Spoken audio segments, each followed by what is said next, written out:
ఇప్పుడు హీరోనికి football నేర్పించారా? Football. Roshan బేసిక్గా మొదటి నుంచి ఆయన అథ్లెట్ స్కూల్లో cricket player, football and basketball. So ఆ బేసిక్ స్కిల్స్ రోషన్ దగ్గర ఉన్నాయి. దాని తర్వాత ఒక వన్ వీక్ చిన్న ట్రైనింగ్ తీసుకున్నాము. ట్రైనింగ్ తీసుకొని షూట్ చేసాము అదే ఫుట్బాల్. రోషన్ క్యాపబిలిటీస్ని 100% ఈ సినిమాలో చూపించాలనుకున్నారు. అవును సార్, ఎందుకంటే రోషన్ చూసినప్పుడు రోషన్ అంటే ఎగ్జాజరేషన్ కాదు కానీ చూడగానే ఎవరైనా చెప్పేస్తారు స్టార్ మెటీరియల్ అని చెప్పేసి. ఎందుకంటే ఆ అబ్బాయికి లుక్స్ ఉన్నాయి, పర్ఫార్మెన్స్ ఉంది, లోపల కసి ఉంది, డాన్సర్ ఏం చేసినా కూడా చాలా అద్భుతంగా ఉంటుంది. సో నా బిగ్గెస్ట్ వరీ అదే ఉండేది. ముందు ఓకే సినిమా బాగా తీయడం ఒక ఎత్తు అయితే, ఈ అబ్బాయి అంటే ఖచ్చితంగా ఫ్యూచర్లో స్టారే, అందులో నో డౌట్ అందు రోషన్ గురించి. అలాంటివి తీసుకొచ్చి మన చేతిలో పెడుతున్నారు. మనం అంటే ఏదైతే నమ్మకంతో శ్రీకాంత్ గారు కానీ లేకపోతే రోషన్ పెట్టుకున్న నమ్మకం కానీ దాన్ని మాత్రం ఎక్కడా డిసప్పాయింట్ చేయొద్దు అనే భయం ఎప్పుడూ ఉండేది. సో అందుకే ప్రతి విషయంలో రోషన్ విషయంలోకి వస్తే కొంచెం ఎక్స్ట్రా కేర్ ఉండేది. కొంచెం అంటే పాటలు కావచ్చు, కాస్ట్యూమ్స్ కావచ్చు, యాక్షన్ సీక్వెన్స్లో కావచ్చు, ఆ ఎక్స్ట్రా కేర్ తీసుకొని ఆ రోషన్ డిజైన్ చేశాము.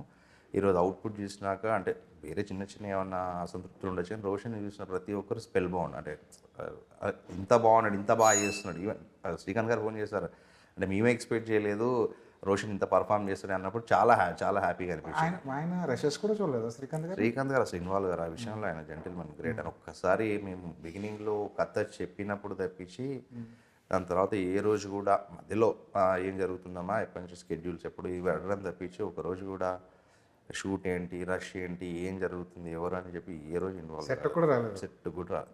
మా అంటే ఒక్కసారి ఏదో సాంగ్ అప్పుడు సరదాగా చూడడానికి వచ్చారు తప్పించి సెట్ కూడా రాలేదు. సినిమా అంతా ఫుల్ ఫ్లెడ్జ్గా చూసిన తర్వాత ఆయన రియాక్షన్ ఏంటి?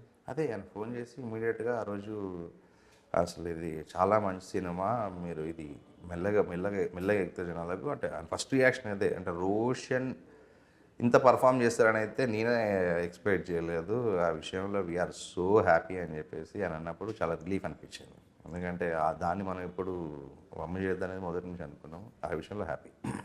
రోషన్ లాంటి ఒక స్టార్ మెటీరియల్ని మీ చేతిలో పెట్టడం ఒక ఎత్తు అయితే, రోషన్ 3 ఏళ్ల పాటు వేరే కథ చేయకూడదు, వేరే సినిమా చేయకూడదు అని ఒక స్టిక్ ఆన్ డిసిజన్ తీసుకుని దాని మీద ఉండిపోవడం అనేది ఇంకో చాలా గొప్ప విషయం. ఇది ఇంకొంచెం బర్డెన్ మీకు అదే. బర్డెన్ కాదు, రెస్పాన్సిబిలిటీ. అంటే రోషన్ అది అంత మెచ్యూరిటీ ఎక్కడి నుంచి వచ్చిందో తెలియదు. రోషన్ కాదు, మేము కలిసినప్పుడు ఎంత మహా అంటే 21, 22 ఉండొచ్చు. అంటే ఏజ్లో యాక్చువల్ మామూలుగా ఏం క్లారిటీ ఉండదు కదా. కలిసినప్పుడు ఎంత క్లారిటీ అంటే మనకి ఇదనే కాదు, సినిమానే కాదు, తను మాట్లాడేటప్పుడు కూడా మెచ్యూరిటీ కానీ తన బిహేవియర్ కానీ అది ఆఫ్కోర్స్ అప్బ్రింగింగ్ కదా. అది ఇంట్లో ఊహా గారు శ్రీకాంత్ గారు కలిసినప్పుడు సరే ఇమీడియట్గా చేద్దాం అనుకున్నాము. కాకపోతే మనకు పెద్ద ప్రాజెక్టులు కదా, లేట్ అవుతుంటే మధ్యలో రోషన్ చెప్పాం, స్వప్న గారు కానీ నేను కానీ, రోషన్ ఇది మంచి ఏజ్ అంటే ఆ ఏజ్లో కొన్ని కథలు ఉంటాయి అంటే లవ్ స్టోరీస్ ఇట్లాంటివి అని. ఒక ఏజ్ దాటి నాకు చేయలేము, అది మంచి ఏజ్, నువ్వు ఇది ఇట్లే ఉంటుంది, ఎటు పోదు నువ్వు పోయి. అందరు అడుగుతున్నారు, వేరే పెద్ద పెద్ద ప్రొడక్షన్ హౌస్ అడుగుతున్నాయి రోషన్, నువ్వు అట్లా అనకు పోయి చేసుకొని వచ్చాయంటే లేదు నేను ఇదే చేస్తా కాస్వామి, నువ్వు పో, మళ్ళీ వేరే వాళ్ళు నన్ను తిట్టుకుంటారు లాక్ చేసి పెట్టేసిన 3 సంవత్సరాలు అని చెప్పేసి, నువ్వు చేస్తా అంటే లేదు భయ నేను చేస్తా, ఇది చేసినాకనే వేరే ఏం చేస్తా అని చెప్పేసి. అంటే ఏ రోజు మనకి ఆ వెయిట్ చేసినందుకు ఆ ఫ్రస్ట్రేషన్ చిరాకు కూడా లేదు.